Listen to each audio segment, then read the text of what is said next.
Hello students, welcome to all of you. आज class 12 का lecture number 9 में जो टॉपिक लेकर आया हूं वो है potential gradient and electron volt. Dear students, आज का जो टॉपिक है वो थोड़ा सा शॉर्ट टॉपिक है। थोड़ा सा ये समझेंगे इसके बारे में कि पोटेंशियल ग्रेडियंट्स क्या है एंड इलेक्ट्रॉन वोल्ट का क्या मतलब है। इससे पिछले वाले लेक्चर में हमने electric potentials due to a point charge के बारे में पढ़ा था।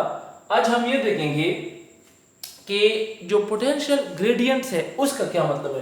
पोटेंशियल ग्रेडियंट को समझेंगे और इसकी डिफिनेशंस का मतलब क्या है उसकी तरफ आते हैं। Suppose the rate of change of potential gradient is defined as the rate of change of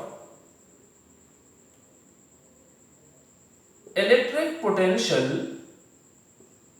the rate of change of electric potential with respect to displacement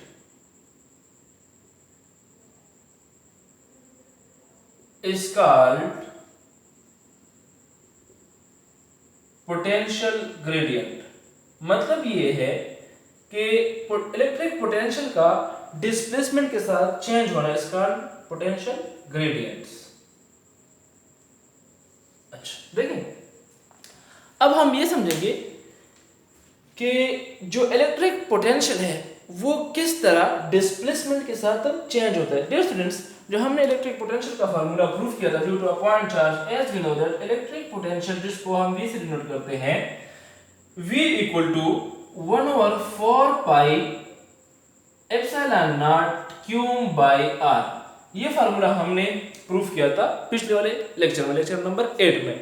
अब हम ये देखते हैं कि डिस्प्लेसमेंट के साथ ये किस तरह चेंज होता है। सपोज अगर मैं आपको कहूं कि मेरे पास एक पॉजिटिव चार्ज है और अगर इसके इर्द गिर्द में एक सरफेस कंसीडर करूं, इस सरफेस को हम EQ पोटेंशियल सरफेस कहते हैं। इस वजह से EQ पोटेंशियल सरफेस क्यों कहते हैं इसको, क्योंकि अगर मैं आपको कहूं कि इस पॉइंट पे या इस पॉइंट पे या इस पॉइंट पे या इस पॉइंट पे, इस सर्कल के इर्द गिर्द जो सरफेस है इसको EQ पोटेंशियल सरफेस इस वजह से कहते हैं कि हर एक पॉइंट पे जो पोटेंशियल है आपको सेम मिलेगा। इस वजह से इसको हम कहते हैं EQ पोटेंशियल सरफेस।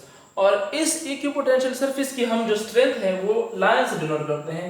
ये जो लाइन हम ड्रा करते हैं ये हमें इस EQ पोटेंशियल सरफेस की स्ट्रेंथ और इसकी डायरेक्शंस के बारे में बताता है।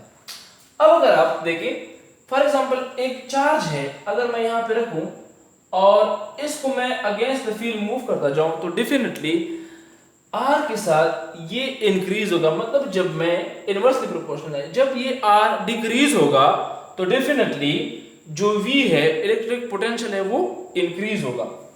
अगर मैं कहूं सपोज यहां पे अगर इस रिलेशन में देखें, ये चूंकि कांस्टेंट है, so V is equal to 1/4 pi epsilon naught, ये कांस्टेंट की वैल्यू है। सो 1/4 पाई एप्सिलॉन नॉट की जगह पे आप K भी लगा सकते हैं। ये वाला टर्म जो है इसकी जगह पे आप K लिखें, सो आपके पास आ जाएगा Q बाई R। F अगर मैं कंसीडर करूं Q इक्वल टू कांस्टेंट, अगर मैं कहूं कि जो चार्ज है वो मैं कांस्टेंट कंसीडर करता हूं, सो आपके पास ये कुछ यूं आ जाएगा V, ये भी कांस्टेंट, ये भी constant, is direct inversely proportional to R। It mean कि जो पोटेंशियल है it is the inversely proportional to the displacement. अब हम ये देखते हैं कि अगर कोई चार्ज जो कि मैंने यहां पे रखा हुआ है Q, आप इसको Q नॉट कह या Q जो भी कहते हैं, इसको मैं अगेंस्ट द फील्ड मूव करता हूं तो डेफिनेटली मैं इस पे वर्क डन करूंगा। So this work done is equal to, ये वर्क डन किसके बराबर होगा जो कि आपने पिछले लेक्चर में पढ़ा था। देखें, इस चार्ज को मैं अगेंस्ट द फील्ड मूव करता हूं तो definitely work done is equal to बराबर हो जाएगा -F into del R, where negative sign show that, where negative sign, जो नेगेटिव साइन है show that, where negative sign show that the direction of potential, sorry, electric field intensity E, चूंकि electric field intensity की direction you है और मैं जो charge है इसको अपोजिटली मूव करता हूं। यहां तक नोट करें, शाबाश।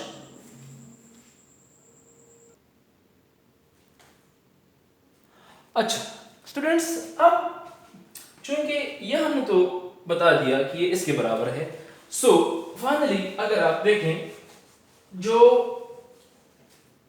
इसमें फोर्स है वो असल में इलेक्ट्रिक फील्ड इंटेंसिटी की वजह से जो फोर्स है, फोर्स पर यूनिट चार्ज, तो यहां से आपके पास F की वैल्यू आ जाएगी EQ, ये इधर शिफ्ट हो जाएगा अगर आप इसको टेस्ट पॉजिटिव चार्ज कंसीडर करते हैं।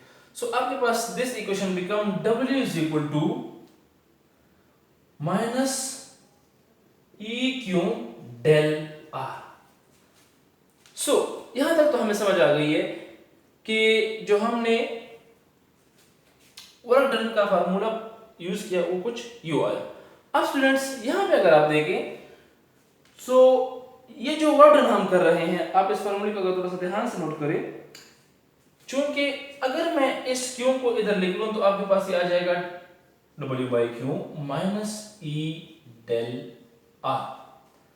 ये वाला टर्म अगर आप देखें वर्क डन पर यूनिट चार्ज, तो ये असल में किसके बराबर है? V के बराबर है, जो कि हमने पिछले लेक्चर में पढ़ा है। सो आपके पास आ जाएगा माइनस E डेल R। ये डेल R नीचे डिवाइड करें, आपके पास आ जाएगा V, इसको आप डेल्टा V भी कह सकते हैं, delta V divided by delta R is equal to E minus E, या माइनस E आपके पास फाइनली आ जाएगा ये। फाइनली इट बिकम, बहुत ही आसान है, इसमें कोई मुश्किल बात नहीं है। अच्छा सो आपके पास आ गया E is equal to minus del V by del R। यही हम प्रूफ कर रहे थे। The rate of change of potential with respect to time is called potential gradient. So ये जो टर्म आएगा इसको हम इस तरह पे लिखेंगे, पोटेंशियल ग्रेडियंट। पोटेंशियल ग्रेडियंट्स आपके पास आ गया equal to minus del V by del R। ये हमारा रिलेशन था जो हम इसको प्रूफ कर रहे थे। अच्छा इसके बाद अब आते हैं इलेक्ट्रॉन वोल्ट पे। अब इलेक्ट्रॉन वोल्ट क्या है, कौन सी एनर्जी? क्योंकि electron volt is the unit of energy. Electron volt energy का यूनिट है, लेकिन कैसे है इसको थोड़ा सा देखते हैं। अच्छा स्टूडेंट्स, पहले इसको डिफाइन करते हैं कि इलेक्ट्रॉन वोल्ट क्या है। सपोज अगर मैं आपको कहूं कि मेरे पास ये दो पॉइंट है, पॉइंट ए और पॉइंट बी, अगर इनके बीच में जो V है, वोल्टेज पोटेंशियल डिफरेंस है, वो 1 वोल्ट है, ये पॉइंट ए है और ये पॉइंट बी है, और इसके क्रॉस अगर मैं 1 कूलम ऑफ चार्ज या 1 इलेक्ट्रॉन को मैं मूव करूं, सो इस दौरान जो एनर्जी ये लॉस करेगा या इक्वायर मतलब गेन करेगा एक इलेक्ट्रॉन, अगर दो पॉइंट के बीच में जो पोटेंशियल डिफरेंस है वो V हो, सो इस एनर्जी को हम कहेंगे कि ये 1 इलेक्ट्रॉन वोल्ट की एनर्जी है। सो इसकी डेफिनेशन कुछ ये हो जाएगी, the amount of energy electron volt. Note करें इसको, शाबाश। अच्छा कैसे डिफाइन करेंगे इसको? Electron volt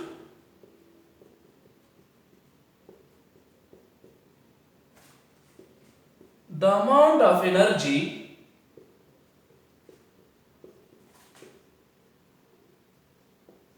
acquired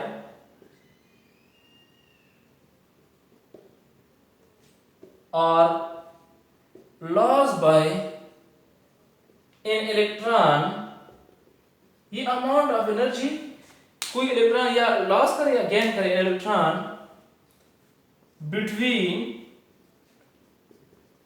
2 points where the potential difference, जहां पे पोटेंशियल डिफरेंस होगा is 1 वोल्ट।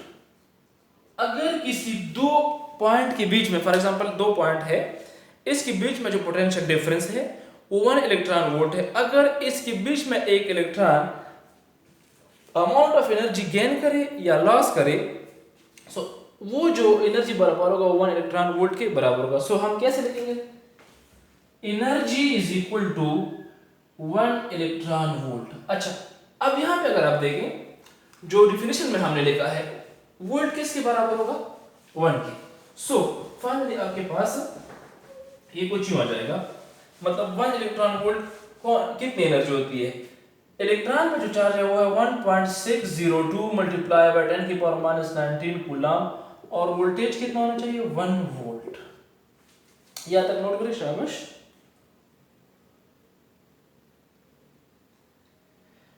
अच्छा, जब आप इसको नोट करेंगे, इसमें डालेंगे तो आपके पास आ जाएगा जो 1 इलेक्ट्रॉन वोल्ट है, definitely 1 electron volt is equal to 1.602 multiply by 10 की पावर माइनस 19 मल्टीप्लाई बाय, ये कूलम हो जाएगा, कूलम मल्टीप्लाई बाय, और ये हो जाएगा 1 वोल्ट। अच्छा, तो देखें स्टूडेंट्स, यहां से ये एनर्जी का यूनिट क्या है? अगर आप देखें वोल्ट, वर्क डन पर यूनिट चार्ज, इसके बराबर है, मतलब जॉल पर कूलम। सो इसकी जगह मैं जॉल पर कूलम लिख सकता हूं। So 1 electron volt is equal to 1.602 multiply by 10 की power minus 19 coulomb multiply by v की जगह पे, मतलब इसका जो यूनिट है जॉल, देखिए